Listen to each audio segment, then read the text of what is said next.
Thanks God आपकी तबीयत सही हो गई है, वरना मैंने तो ना होप्स ही छोड़ दी थी। आपने ख्याल ही इतना रखा कि मुझे तबीयत ठीक करनी पड़ी।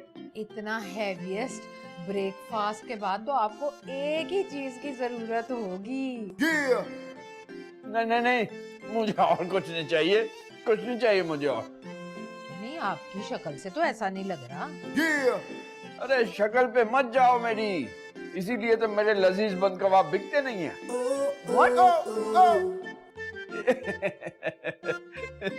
इट वाज जोक जी। Oh good good good jokes.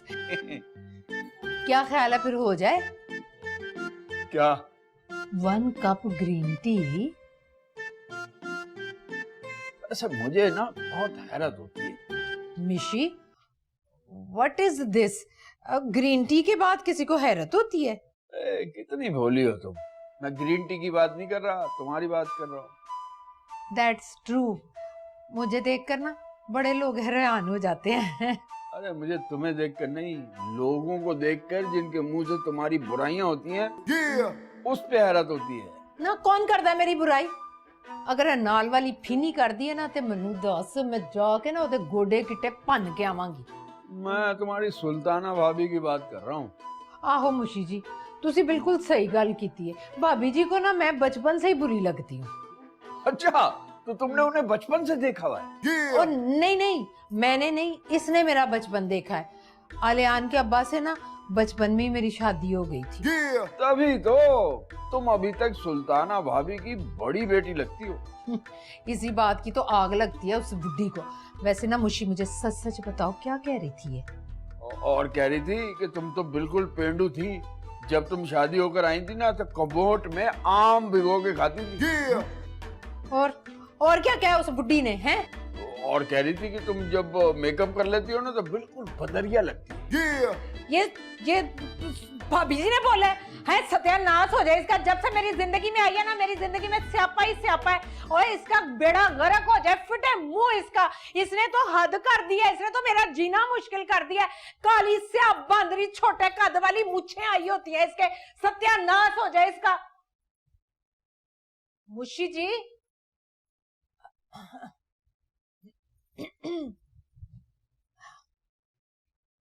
ज्यादा ही बोल गई। Oh, chess! चलो लेट्स प्ले। ये क्या बचपन है सारा? ये बचपन है। और जो तुम कर्नल अंकल को इस घर से बाहर निकालने की तरकीबें मुझे भेज रहे हो, वो क्या है? मच्छर भर दो उनके कमरे में। मतलब ये बड़ा मैच्योर आइडिया है ना? तो मैंने तो YouTube से ये टिप्स सीखी हैं। लंदन में तो मैंने ऐसी हरकतें कभी नहीं देखी। बेचारा पढ़ा लिखा इंसान हम जाहिलों में आके फंस गए। वापस चले जाओ तुम लंदन। सारा तुम बहुत ज्यादा ओवर नहीं हो रही? अगर तुम इतनी जीनियस हो ना, तो खुद सोच लो कोई आइडिया। सारा मसला ये है कि मुझे ना इस बुज़दिली की उम्मीद है तुमसे नहीं। मुझे ऐसे लग रहा है मैं तुम्हें शादी के लिए पुश कर रही हूँ और तुम्हारा तो कोई इंटरेस्ट ही नहीं है। शादी करनी है, पर इसका मतलब ये तो नहीं ना कि मैं पगड़ी बांध के घूमता फिरूं। पगड़ बांध के ना तुम दूल्हे से ज्यादा ना टांगा चलाने वाले लगो। देखो, सर पे पकड़ बांधने से ना कोई दुल्हा नहीं बन जाता। अपनी अम्मी को मनाना पड़ता है, उनसे बात करने के मौके ढूंढने पड़ते हैं। और अगर तुम मौके के इंतजार में रहना तो कयामत हो जाएगी, लेकिन तुम्हारी अम्मी कभी नहीं मानेंगी। अच्छा, तो तुम खुद क्यों बात नहीं कर लेती ताई अम्मी से? मैं कैसे बात करूंगी अम्मी से? देखो, अच्छा थोड़ी लगेगा मैं खुद अपनी शादी की बात करूं, वो भी अम्मी से। बात तो तुम्हें ही करनी पड़ेगी।